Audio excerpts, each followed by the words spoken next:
The relentless, rhythmic buzzing of the custom-cased smartphone against his ribcage felt less like a notification and more like a localized, impending heart attack. Arthur Pendelton, 42 years old, founder, majority shareholder, and CEO of Pendelton Dynamics, a man whose net worth was casually debated by analysts on morning financial networks, was currently hiding. He would never have used that specific word, of course. If asked by his executive assistant or his board of directors, he would have categorized this impromptu excursion as a strategic retreat, a moment of mindful recalibration, or perhaps a brief pivot to assess macroeconomic trends in a civilian environment. But as he sat rigidly on the unforgiving, dark green slats of a wrought iron bench in the heart of Centennial Park, staring blankly at a flock of aggressively indifferent pigeons fighting over a discarded pretzel crust, he knew the uncomfortable, unvarnished truth. He was hiding from his own life. Just 20 minutes prior, Arthur had been trapped in the sterile, aggressively air-conditioned confines of Conference Room Alpha on the 52nd floor of a glass and steel monolith that bore his name. The air in that room had been thick with the suffocating tension of a hostile corporate acquisition gone wrong. Men and women in suits that cost more than most people's cars had been shouting over each other about Q3 profit margins, localized supply chain failures, and aggressive restructuring protocols. The noise had been a physical weight, pressing down on his shoulders, tightening the muscles in his neck until a sharp, blinding headache had bloomed behind his right eye. In a move that was entirely uncharacteristic of the famously ruthless and disciplined Arthur Pendelton, he had simply stood up in the middle of a sentence delivered by his chief financial officer. He had walked out of the glass doors, stepped into his private elevator, and descended to the street level without a word to anyone. Now, the midday sun was casting a warm, golden hue over the park, a stark contrast to the cold, artificial LED lighting of his empire. The city roared around the perimeter of the green space, a chaotic symphony of wailing sirens, honking taxis, and the low, constant hum of millions of people rushing toward their own arbitrary deadlines. But here, near the central fountain, the noise was dampened by ancient oak trees and thick hedges. It was an oasis he had never bothered to visit, despite his office building casting a shadow over it every afternoon. Arthur shifted uncomfortably. His tailored, charcoal gray Brioni suit, cut perfectly to his frame, felt like medieval armor in the balmy afternoon heat. He loosened his silk tie, a subtle navy blue with silver microdots by exactly half an inch, an act of rebellion that felt monumental. His phone buzzed again. He reached into his jacket, pulled out the sleek device, and without looking at the screen, powered it completely off. The sudden cessation of the vibration was jarring. For the first time in perhaps a decade, Arthur was completely disconnected. He was utterly alone. And he hated it. The silence in his mind was immediately filled with a different kind of noise, the anxious realization that he didn't know how to simply exist without a problem to solve, a competitor to crush, or a deadline to meet. He watched a squirrel dart up the trunk of a nearby oak tree and found himself analyzing the creature's pathing efficiency, wondering if it was taking the most optimal route to its nest. He closed his eyes and pinched the bridge of his nose, exhaling a long, shuddering breath. He just needed 5 minutes of peace. Just 5 minutes to stop the world from spinning. "Excuse me, mister." The voice was small, high-pitched, and possessed a startling lack of hesitation. Arthur's eyes snapped open. The world had indeed stopped spinning, but only because a localized anomaly had manifested directly in his field of vision. Standing exactly 2 feet away from his polished Italian leather Oxfords was a child. She was, Arthur estimated, perhaps 7 or 8 years old, though his experience with children was limited to awkward holiday encounters with his nieces, whom he usually appeased with expensive, age-inappropriate tech gadgets. This child was a walking explosion of primary colors and chaotic energy. She wore denim overalls that had clearly seen better days, the knees stained with fresh green grass and something that looked suspiciously like dried mud. Underneath the overalls was a violently bright yellow t-shirt. But the most striking element of her attire was her footwear. On her left foot was a knee-high sock adorned with thick, horizontal rainbow stripes. On her right foot was an ankle sock featuring a pattern of what appeared to be tiny, highly distressed avocados. Both were shoved into scuffed, sparkly pink sneakers that lit up when she shifted her weight. Clutched tightly to her chest with both hands was a large, battered sketchbook. The spiral binding was bent, and several pages of varying thickness and color were sticking out haphazardly. Arthur stared at her. His corporate instincts, honed by years of fending off ambitious sycophants and aggressive reporters, immediately categorized her as an intrusion. He instinctively deployed his patented Pendelton glare, a cold, dismissive look that had famously caused a junior vice president to break out in a cold sweat and resign on the spot. "I'm sorry," Arthur said, his voice flat, formal, and carrying a distinct chill. "I am currently occupied. You should find your parents." He expected her to shrink back, to apologize, to run away, intimidated by the sheer force of his adult authority. That was how the world worked. That was how people reacted to him. The girl did not shrink. She did not blink. She merely tilted her head to the side, her unruly mop of curly brown hair falling over one eye. She blew a stray curl out of her face with a soft puff of air and scrutinized him with a pair of piercing, impossibly bright hazel eyes. She looked at him not as a billionaire CEO, but as if he were a particularly confusing puzzle she had found on the sidewalk. "Occupied doing what?" she asked, her tone entirely conversational, devoid of any fear or reverence. "You're just sitting." "Sitting isn't a doing word." "Well, it is a verb. My teacher Mrs. Gable said it's a verb, but it's not a busy verb. Like running. Or painting. Are you painting with your mind?" Arthur blinked. The sheer audacity of the child temporarily short-circuited his brain. No. I am not painting with my mind. I am resting. Now, please run along." Instead of running along, the girl took a step closer, closed the distance between them, and without a single word of permission, hoisted herself up onto the bench right next to him. She was so close he could smell the distinct, nostalgic scent of cheap fruit punch juice boxes, wax crayons, and sunshine. Arthur stiffened, his personal space, a usually heavily guarded perimeter, completely compromised. He looked around wildly, scanning the park for a panicking mother or a distracted babysitter to whom he could return this brightly colored disruption. There were people walking dogs, couples lying on blankets, and tourists taking photos, but no one seemed to be frantically searching for a missing child in avocado socks. "My name is Mia," she announced, swinging her short legs back and forth so her light-up shoes flashed rhythmically. Blink blink. Blink blink. Arthur slowly turned his head to look at her, a profound sense of disbelief washing over him. "I did not ask for your name." "I know," Mia said cheerfully, unbothered by his rudeness. She placed her large sketchbook flat on her lap, smoothing down the frayed cover with a small, slightly sticky hand. "But my mom says it's polite to introduce yourself to strangers before you ask them important questions. Otherwise, you're just being nosy." "I see," Arthur managed to say, feeling a bizarre sense of conversational whiplash. The boardroom logic he relied on was entirely useless here. "And what important question could you possibly have for me?" Mia stopped swinging her legs. She looked up at the sky, squinting against the bright afternoon sun. Following her gaze, Arthur looked up as well.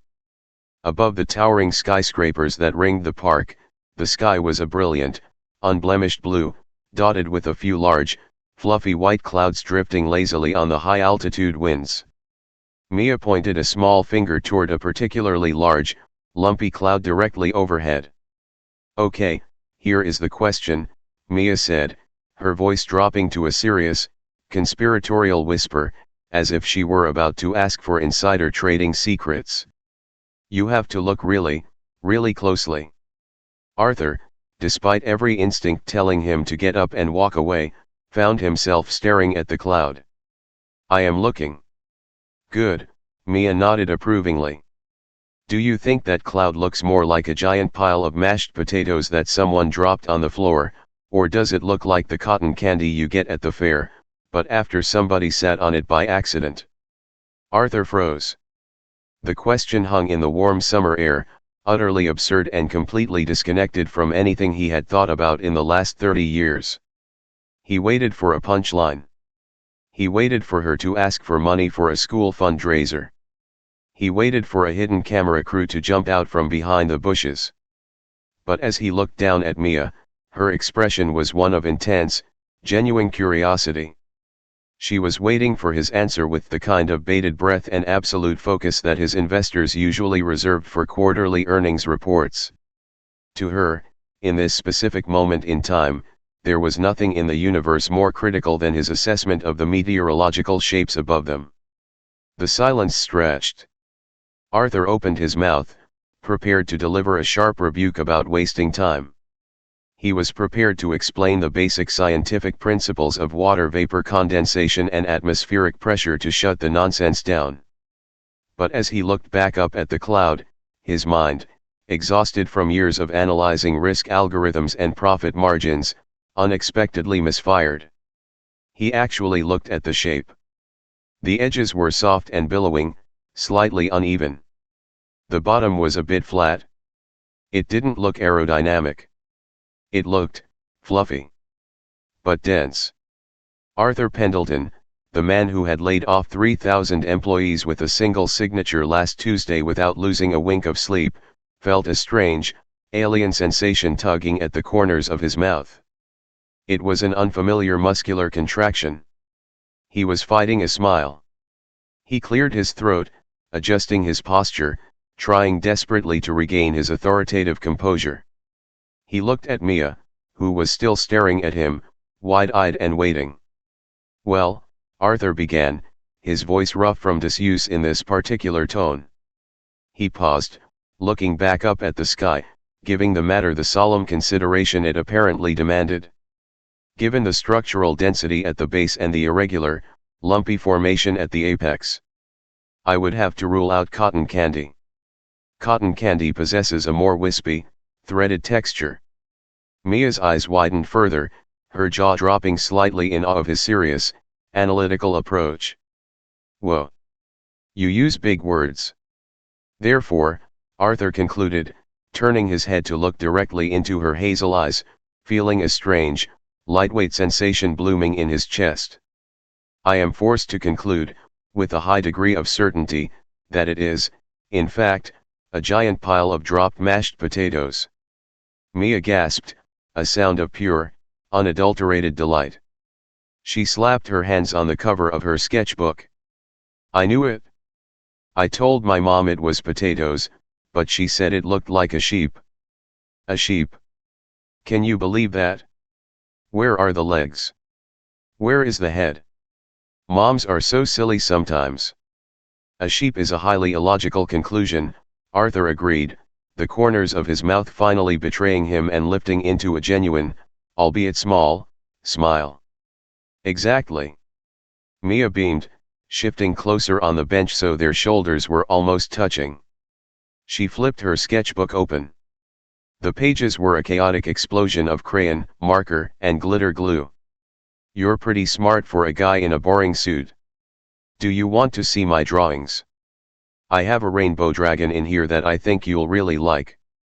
Arthur looked at the buzzing, vibrating world of the city around him, at the monolithic glass tower where his panicked executives were likely turning the boardroom upside down looking for him. Then he looked down at the violently colorful sketchbook and the little girl in mismatched socks who had just successfully hijacked his afternoon. He leaned back against the iron slats of the bench, letting out a breath he felt like he'd been holding for 20 years.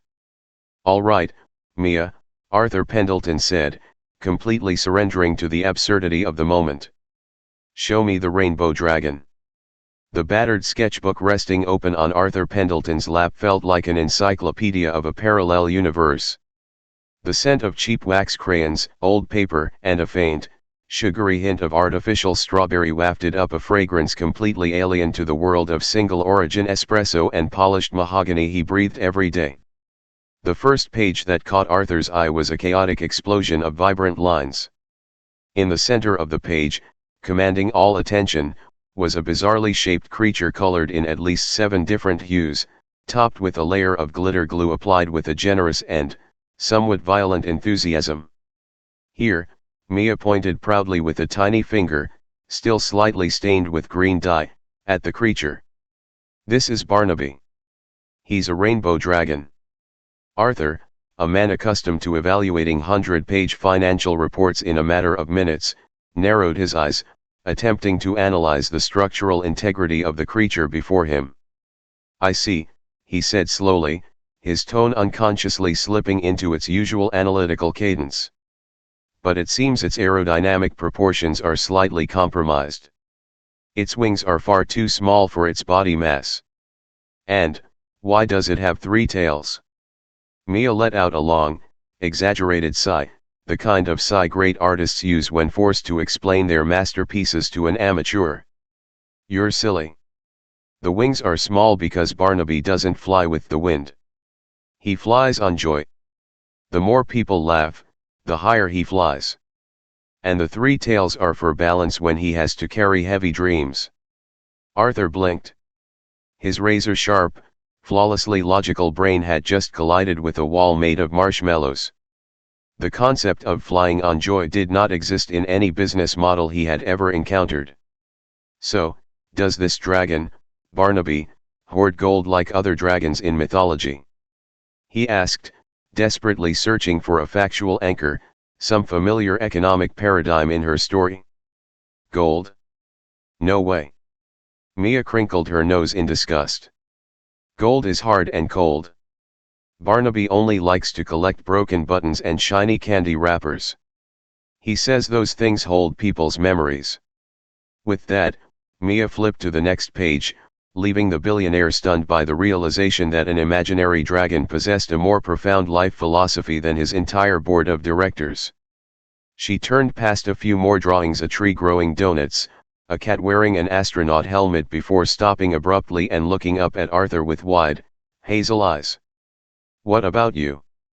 Mia asked, her tone shifting from storyteller to professional interrogator. You didn't bring a sketchbook. You don't have any crayons. So what do you do for fun? The question was so simple it felt like a light punch to the gut. What do you do for fun? How long had it been since someone asked him that? 30 years? 40? In his world, people only asked, what are you investing in? What are the profit margins this quarter? How is the merger progressing? I don't play, Arthur replied, his voice dropping, carrying a dryness that even he found unpleasant.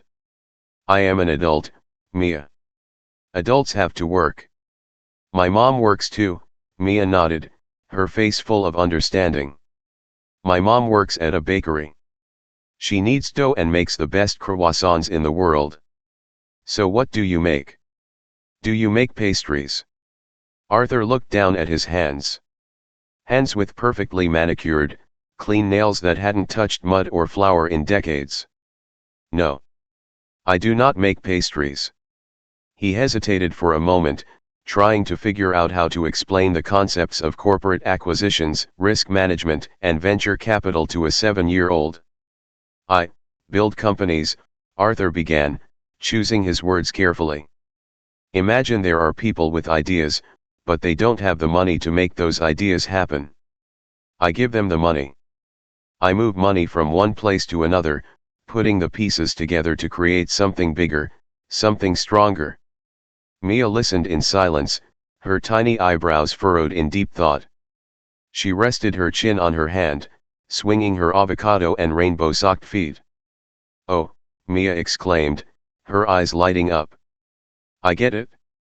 It's like you're building giant sandcastles at the beach. Arthur froze slightly. Sandcastles. A simple metaphor, but strangely, ruthlessly accurate. An empire built on money and power, appearing massive, yet constantly at risk of being washed away by the waves of the market at any given moment. Yes, Arthur replied softly. You could say it is like building sandcastles. Do you dig a moat around the castle? Mia fired off, her excitement peaking. Do you put flags on top of the towers? And do you let Barnaby live inside your sandcastle? There is no moat, Arthur said, feeling a strange bitterness rise in his throat. And there are no dragons. Mia clicked her tongue, visibly disappointed. Well, that's boring. Why would you spend so much effort building a giant castle, moving all that sand, and not make it fun? If there's no room for dragons or princesses to play, then what's the point of building a big castle? Just to stand there and look at it? Just to stand there and look at it? The child's innocent words echoed in Arthur's mind like an alarm bell. He thought of Pendelton dynamics. A cold, glass and steel skyscraper. Silent corridors where employees walked hurriedly, heads down, eyes glued to computer screens. Meetings so tense they were suffocating. There was no laughter there. No pure creativity. Only pressure, soulless numbers, and the fear of failure. He had spent his entire life building the most massive, fortified sandcastle, but had completely forgotten to create any joy inside it. He had become a lonely king in a desolate fortress, so terrified of the market's waves that he didn't dare open the doors to let the breeze in.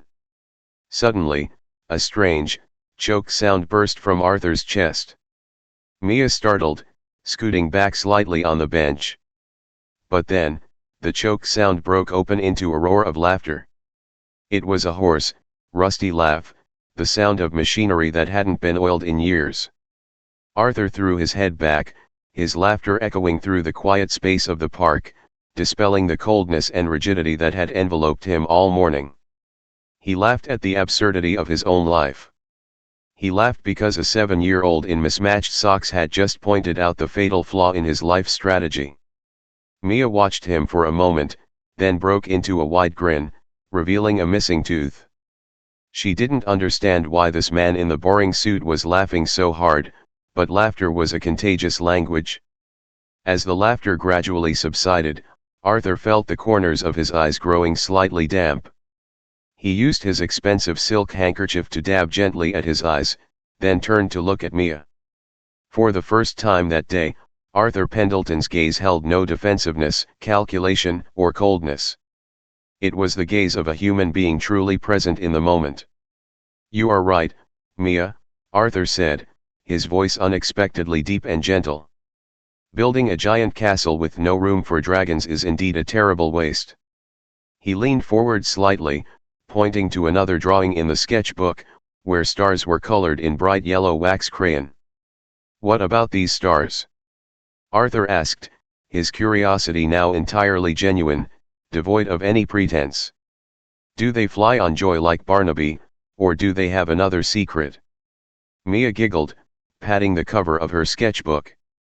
Well, let me tell you about the stars. But you have to promise not to tell other adults. They wouldn't understand. Under the shade of the old oak tree, with the rushing noise of the city left behind them, a lonely billionaire and a little girl with boundless imagination began the most important transaction of the day. They traded stories. And for the first time in many years, Arthur Pendleton felt like he was truly making a profit. The afternoon sun had begun its slow descent, shifting the angle of the light that filtered through the thick canopy of the ancient oak tree above them. The harsh, blinding glare of midday softened into a rich, honeyed gold, casting long, dancing shadows across the concrete path.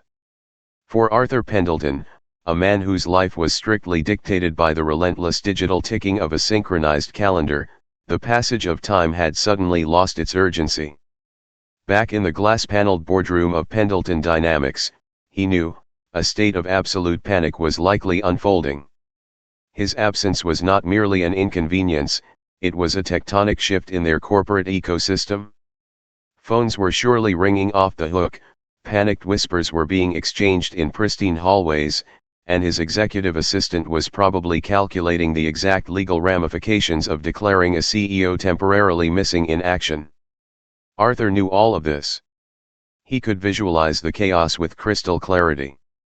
And yet, as he sat on the unforgiving iron slats of the park bench, he found that he simply did not care.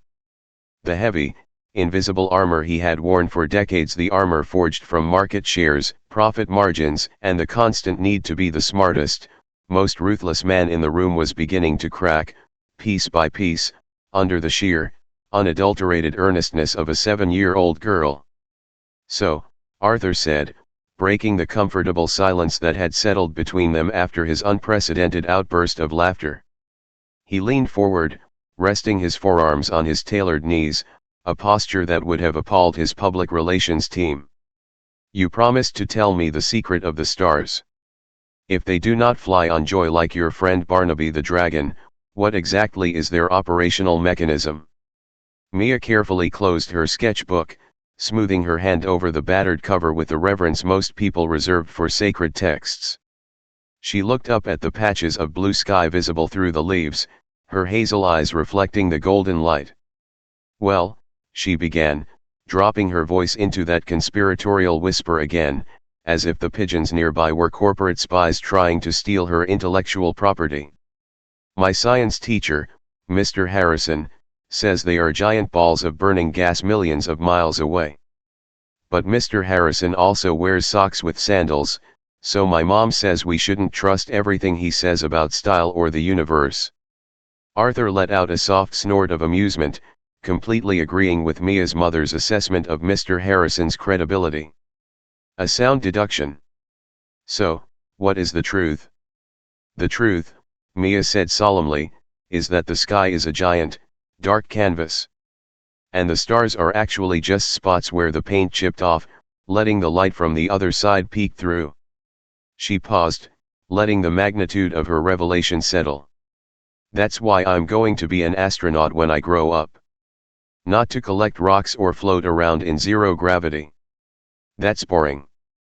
I'm going to be an astronaut so I can take a giant, cosmic paintbrush up there and fix the chipped spots. But I won't paint them black. I'm going to paint them purple and neon green. The universe needs more neon. Arthur stared at her, genuinely captivated. In his world, space was a sector for privatization, a frontier for satellite communication contracts and aerospace defense manufacturing. To Mia, it was a neglected canvas desperately in need of a touch-up. An astronaut painter, Arthur mused, rolling the concept around in his mind. That is, an incredibly ambitious career path. You will need a very long ladder. And specialized paint that can withstand the vacuum of space. I know, Mia sighed, though she didn't sound deterred. That's why I'm saving my allowance. But enough about me. I told you a secret about the universe. Now it's your turn. It's the rules of trading. Arthur stiffened slightly. The request was simple, yet it felt like a monumental hurdle. My turn? I don't have any secrets about the universe, Mia. I deal in numbers. Spreadsheets. Contracts. The things I know are entirely devoid of magic. Everyone has a story, Mia insisted, crossing her arms over her bright yellow t-shirt. Even guys in boring suits who build sandcastles out of money. Why did you start building them in the first place? Did you like playing with blocks when you were little? The question hit him with unexpected force. Did you like playing with blocks? Arthur closed his eyes, and suddenly, he wasn't sitting in Centennial Park anymore. He was back in a cramped, drafty, one-bedroom apartment on the wrong side of the city. He smelled the lingering scent of cheap boiled cabbage and the dampness of a leaky radiator. He saw a younger version of himself, a quiet, painfully thin boy with 2 large glasses sitting on a threadbare carpet. Yes, Arthur said, his voice dropping to a low, gravelly whisper. The corporate titan vanished, leaving only the memory of that little boy. I did. But I didn't have many of them. Just a small wooden set my mother found at a charity shop. Some of the pieces were missing, and the paint was chipping off the edges. Mia didn't interrupt. She watched him with wide, attentive eyes, sensing the shift in his tone. She recognized that he was giving her something real, something heavy. I used to build towers, Arthur continued, looking not at Mia, but at a distant point across the park, lost in the decades-old memory. I would stack them as high as I possibly could until they wobbled and fell. My mother worked 3 jobs, Mia. She was always tired. Always worried about the rent, about the electricity bill. I realized very early on that the world was chaotic and unpredictable, and that lacking money meant lacking safety. He swallowed hard, the knot in his throat surprising him. He hadn't spoken about this to anyone, not to his therapists, not to his board, not to his fleeting romantic partners. Yet here, to a child in avocado socks, the truth poured out effortlessly. So, I decided I was going to build a tower so high, and so strong, that nothing could ever knock it down, Arthur said, his voice hardening slightly with the ghost of his old ambition. I stopped playing. I started studying. I learned how to count, how to analyze, how to predict. I built my company, my sandcastle, to be a fortress. I built it to keep the chaos out. To keep myself safe. He stopped, suddenly embarrassed by his own vulnerability. He had just dumped 50 years of psychological baggage onto a child. He braced himself for her confusion, or worse, her boredom. Instead, Mia uncrossed her arms and reached out, gently patting his expensive suit sleeve with her small, slightly sticky hand. That makes sense, she said softly. If you're scared of the dark, you build a big lighthouse. But... She tilted her head, her brow furrowing in deep, childlike wisdom. If you build the walls of your fortress too thick to keep the bad things out, how do the good things get in? How does the light get in? Arthur felt the breath leave his lungs. It was a checkmate delivered by a 7-year-old. He had spent his entire adult life fortifying his position, accumulating wealth as a shield against the poverty that had haunted his childhood. But in doing so, he had walled himself off from human connection, from joy, from the simple, vibrant colors of life that Mia swam in so freely. He had survived, spectacularly so, but he hadn't lived. Arthur started, but the words failed him. I don't know, Mia. I think I forgot to build doors. Mia gave him a reassuring, gap-toothed smile. That's okay. You can always draw them in later. That's the best part about building things. You can always change the blueprint. Before Arthur could process the profound weight of her statement, Mia's stomach let out a loud, comical rumble that sounded remarkably like a small engine failing to start. She giggled, patting her overalls. Oops. I think my stomach is yelling at me. Building castles and painting stars is hungry work. She reached deep into the surprisingly large front pocket of her denim overalls and pulled out a crumpled, plastic sandwich bag. Inside were 3 small, hard pretzel twists. They looked slightly stale and were dusted with a few mysterious crumbs that Arthur generously assumed were from the bottom of her pocket. She opened the bag, carefully extracted 1 pretzel, and held it out to him. Do you want to share a feast? She asked. Arthur Pendelton frequently dined at establishments where getting a reservation required a 6-month wait and a personal connection to the chef. He regularly consumed meals that cost more than Mia's mother likely made in a week. He knew what a Michelin star tasted like. He looked at the small, slightly battered pretzel held in her tiny fingers. Then he looked at her hopeful, generous eyes. I would be honored, Arthur said. He reached out and took the pretzel. It was hard, and it tasted faintly of lint and the artificial strawberry scent that seemed to follow her everywhere. He bit into it with a solemn crunch. To Arthur, sitting on a hard park bench, wearing a suit that suddenly felt like a costume, sharing a stale snack with a little girl who wanted to paint the universe neon green. It was, without a shadow of a doubt, the greatest, most fulfilling meal he had eaten in his entire life. As they sat there, chewing in companionable silence, listening to the distant hum of the city and the rustle of the leaves, Arthur felt a strange, terrifying, yet exhilarating sensation washing over him. The fortress walls were coming down. And the light, vibrant and warm, was finally pouring in. The stale, artificially flavored pretzel not tasted faintly of pocket lint, old wax crayons, and absolute, unadulterated salvation. Arthur Pendelton, a man whose palate was accustomed to beluga caviar and truffles shaved directly onto his plate by Michelin-starred chefs in private dining rooms, chewed the small, hard morsel with the solemnity typically reserved for religious sacraments. As he sat there on the sun-warmed iron bench, the deafening roar of his corporate life, the hostile takeovers, the fluctuating stock tickers, the endless, suffocating demands of his board of directors receded into a distant, muted hum. In its place was the gentle rustle of oak leaves, the distant splashing of the park's central fountain, and the rhythmic, blinking lights of Mia's erratic, avocado-patterned footwear. For the first time in what felt like a geological epoch, Arthur was not calculating a trajectory.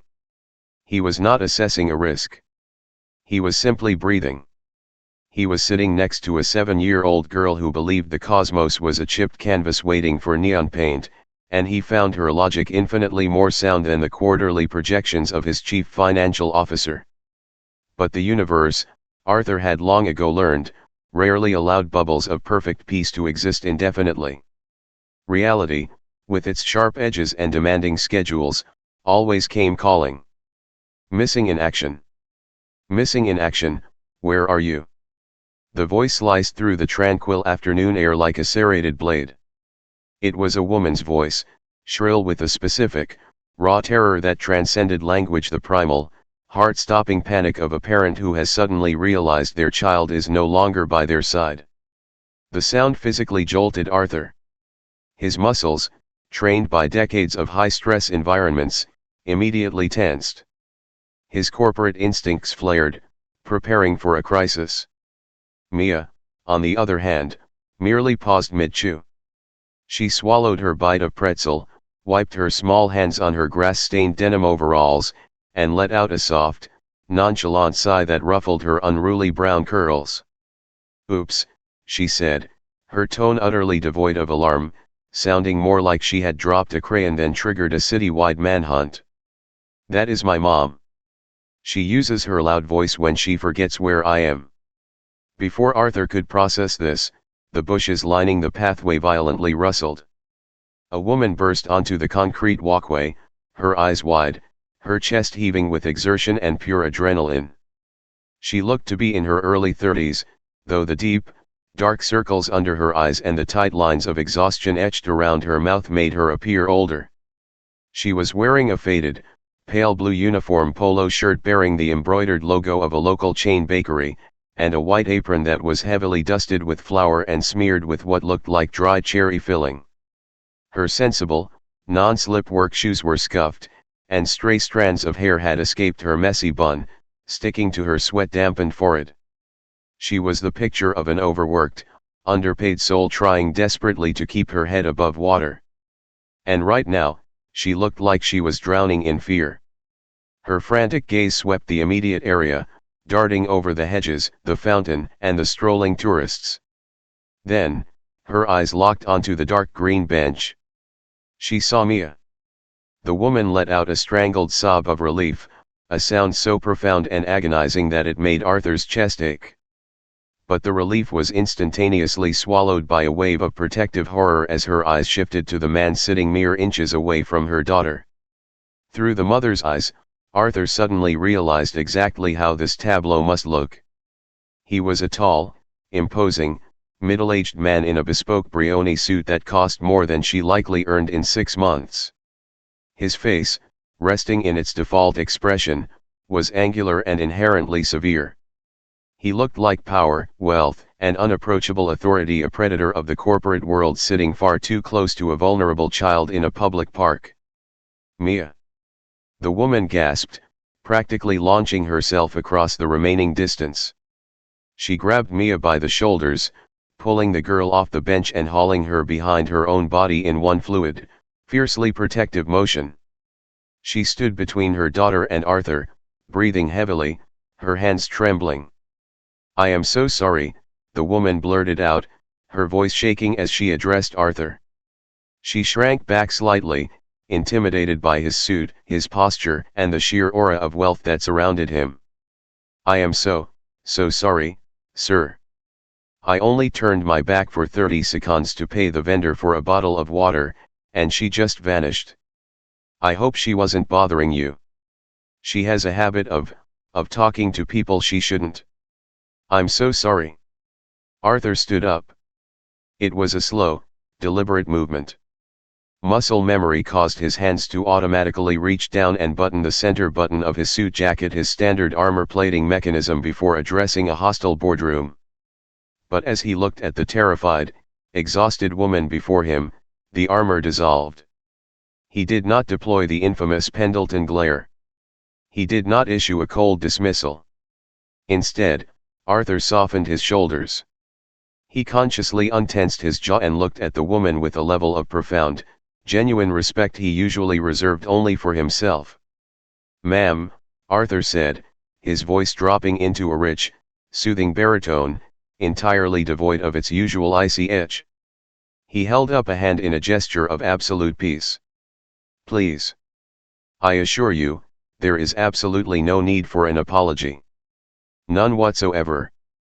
The woman blinked, clearly thrown off balance by his gentle tone. She had expected anger, annoyance, or aristocratic disgust. "Your daughter," Arthur continued, his eyes flicking briefly to where Mia was peeking out from behind her mother's flour-dusted apron, "was not bothering me. In fact, I can state with absolute empirical certainty that she is the most insightful, engaging conversationalist I have had the privilege of speaking with in at least 2 decades. The mother stared at him, her mouth slightly open. She looked from Arthur to Mia, then back to Arthur, trying to compute the situation. She was. "Mom," Mia chimed in, stepping out from her hiding spot, completely unbothered by the tension. "I wasn't bothering him. We were having a business meeting. I was teaching the Sandcastle man how to build doors for his dragons. And he helped me figure out that the cloud up there was definitely dropped mashed potatoes, not a sheep." "You were wrong about the sheep, Mom." The mother closed her eyes for a brief second, letting out a long, weary sigh that seemed to carry the weight of 1,000 unpaid bills and sleepless nights. When she opened them, she looked at Arthur with a mixture of profound embarrassment and deep, maternal resignation. "The Sandcastle man," she repeated softly, rubbing her temples. "Right. Sir, I really apologize. She has an active imagination. Sometimes she forgets that adults have important things to do." "On the contrary," Arthur replied softly, looking directly into the woman's exhausted eyes. "She reminded me that I have forgotten what is actually important. You have raised a remarkable child. She is full of light." The mother's posture finally relaxed. A small, tentative, incredibly sad smile touched her lips. She gently stroked Mia's messy hair. "She is," the mother whispered. "She's everything. But we really have to go. My break ended 10 minutes ago, and if I'm late getting back to the bakery." She didn't finish the sentence, but Arthur, a man who understood the brutal mechanics of labor and wage, heard the unspoken terror of a lost shift, a docked paycheck, a missed rent payment. "Of course," Arthur said, stepping back to give them space. "Do not let me delay you further. Say goodbye, Mia," her mother instructed gently, taking the little girl's hand. "Wait!" Mia shouted, suddenly frantic. She dropped her mother's hand and dropped to her knees right there on the concrete path. She flipped open her battered sketchbook to the first page, the one with the violently colorful, glitter glue-encrusted drawing. With a loud yip, Mia tore the page out of the spiral binding. Her mother gasped. Mia. What are you doing? You love that drawing. It's a business contract, Mia declared proudly. She stood up, marched over to Arthur, and held out the torn piece of paper. The edges were jagged, and a piece of green glitter flaked off, drifting onto Arthur's impeccably shined Italian leather shoe. Arthur looked at the drawing of Barnaby the rainbow dragon, then down at the little girl holding it out like an offering to a king. You have to take this, Mia said solemnly, her hazel eyes locking onto his. You have to put it right in the middle of your giant sandcastle. So you remember. So you don't forget to leave the doors open for the light. Arthur felt a sudden, sharp tightness in his chest. Over the years, he had been handed multi-billion-dollar acquisition contracts, gold-embossed invitations to presidential galas, and crystal trophies commemorating his ruthlessness. He had accepted them all with a cold, practiced nod. He slowly reached out. His large, manicured hand gently took the cheap, wrinkled paper from her tiny fingers. He held it as if it were a fragile artifact crafted from spun glass and starlight. I accept the terms of this contract, Mia, Arthur said, his voice thick with an emotion he hadn't felt since he was a boy playing with broken wooden blocks. I will put it exactly where I can see it. Every single day. I promise. Mia beamed, a radiant, gap-toothed smile that could indeed, Arthur thought, power a dragon's flight. Good. Goodbye, Sandcastle man. Don't forget the neon paint. Goodbye, Mia, Arthur whispered. He stood perfectly still, watching as the exhausted mother took her daughter's hand and hurried away down the path.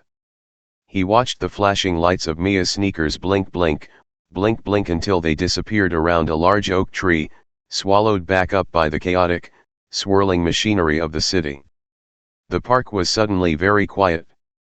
The bench was just cold iron again. Arthur stood alone in the afternoon sun. He looked down at the drawing in his hand. Barnaby the dragon stared back at him, absurd, structurally impossible, and completely magnificent. Slowly, Arthur reached into his jacket pocket. His fingers brushed against the sleek, cold metal of his customized smartphone. He pulled it out. The screen was black. Dead. Silent. He pressed the power button. Immediately, the device violently sprang to life. The screen illuminated with a blinding white light, and a relentless cascade of notifications flooded the display. 73 missed calls. 142 urgent emails. Text messages from his board members flashing in red. The digital world was screaming for him, demanding his attention, his ruthlessness, his return to the fortress. Arthur Pendelton looked at the screaming screen. Then, he looked back at the crayon dragon in his left hand. He let out a long, slow breath. The CEO was returning to the tower. But for the first time in his life, he knew exactly which walls he was going to tear down. With the drawing safely tucked against his chest, right over his heart, Arthur turned and began the long walk back to his empire. The transition from the sun-dappled tranquility of Centennial Park to the absolute, unforgiving sterility of the Pendelton Dynamics headquarters was jarring, a sudden shift from a living, breathing ecosystem into a vacuum-sealed chamber of commerce. The building was a 52-story monolith of dark, reflective glass and brushed steel that pierced the city skyline like a spear. It was designed to intimidate, to project an aura of unassailable power and limitless capital.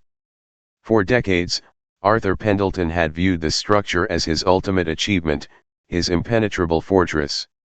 Today, as he pushed through the heavy revolving doors and stepped onto the expanse of polished Italian marble in the grand lobby, it merely felt like a very large, very cold cage.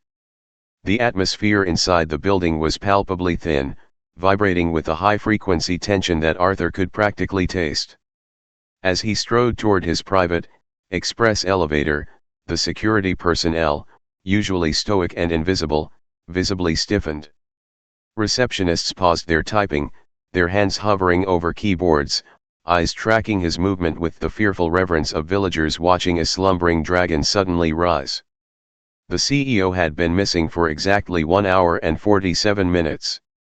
In the hyper-accelerated world of corporate mergers and aggressive acquisitions, 1 hour and 47 minutes of radio silence from Arthur Pendelton was the equivalent of a catastrophic seismic event. Arthur stepped into the glass-walled elevator. He did not swipe his keycard with his usual sharp, impatient gesture. Instead, he placed it against the reader gently, listening to the soft ding as the door slid shut, sealing him in. The elevator shot upward, the city shrinking away beneath his feet. He looked at his reflection in the mirrored paneling. His tie was still loosened. There was a faint smudge of green crayon dust on the lapel of his charcoal Brioni suit. And beneath the suit jacket, resting safely in his inner breast pocket, next to his fiercely beating heart, was a piece of cheap, torn paper bearing the image of a badly proportioned, glitter-glue-encrusted creature named Barnaby. Ding. Floor 52. The executive suite. The elevator doors parted with a quiet hiss, revealing the chaotic nerve center of his empire. The sprawling reception area was a hive of panicked activity. Executives in tailored suits were clustered in hushed, frantic groups. His chief of staff was aggressively whispering into a phone headset, her face pale. When Arthur stepped out, the floor went dead silent. The sudden cessation of noise was absolute. Phones were lowered. Conversations died mid-syllable. Every eye locked onto him, bracing for the inevitable explosion. They expected the Pendelton wrath, a cold, calculated fury that would result in immediate firings and shattered careers. Arthur did not yell. He did not scowl. He simply bypassed the terrified clusters of his senior staff, offering a polite, almost imperceptible nod, and walked directly toward Conference Room Alpha. He pushed open the heavy oak doors. Inside, the board of directors and his executive team were trapped in the same state of suspended animation he had left them in almost 2 hours prior. Richard Sterling, his chief financial officer, was standing at the head of the massive mahogany table, a laser pointer trembling slightly in his clammy hand, still pointing at a slide detailing the aggressive restructuring which meant mass layoffs of a recently acquired manufacturing firm. "Arthur," Richard managed to squeak out, his voice cracking. We were just trying to hold the line. The press is starting to ask questions about the acquisition delay, and the shareholders are." "Sit down, Richard," Arthur said. His voice was not a bark, it was a calm, resonant command that possessed a gravity no one in that room had ever heard before. Richard immediately dropped into his leather chair as if his strings had been cut. The rest of the board watched in breathless anticipation as Arthur walked to his designated seat at the head of the table. But instead of sitting down, instead of opening the leather-bound dossier containing the destruction of 3,000 jobs, Arthur reached into his jacket. Slowly, deliberately, he pulled out Mia's drawing.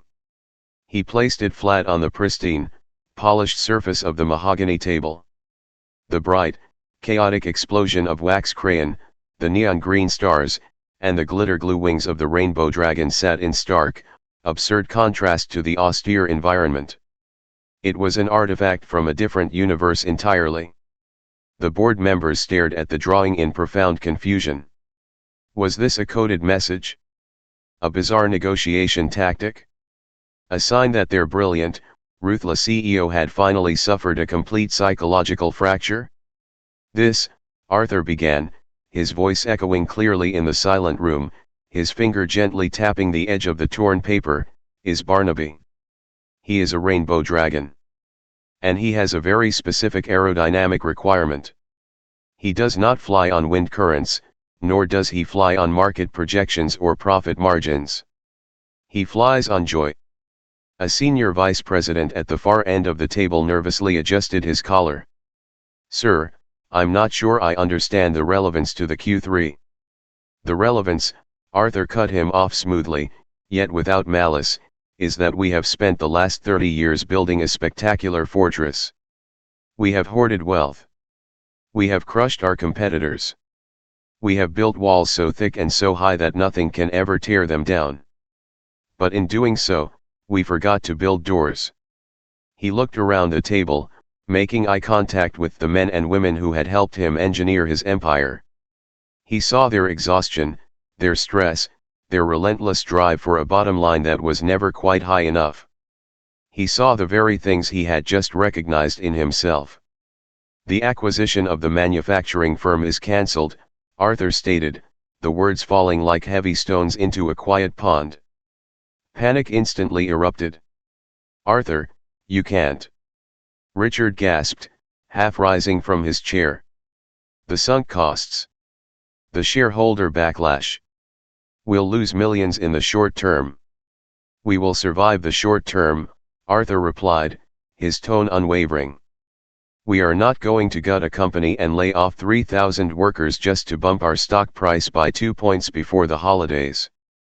Instead, we are going to invest in their infrastructure. We are going to prioritize the well-being of the people who actually build the products.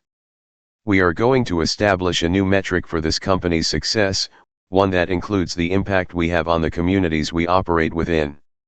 He looked down at the drawing again, tracing the outline of a neon star with his thumb. We are going to start leaving the doors open, Arthur whispered, more to himself than to the board. Because a castle without room for dragons is a terrible waste of sand. The boardroom remained in a state of stunned, bewildered silence.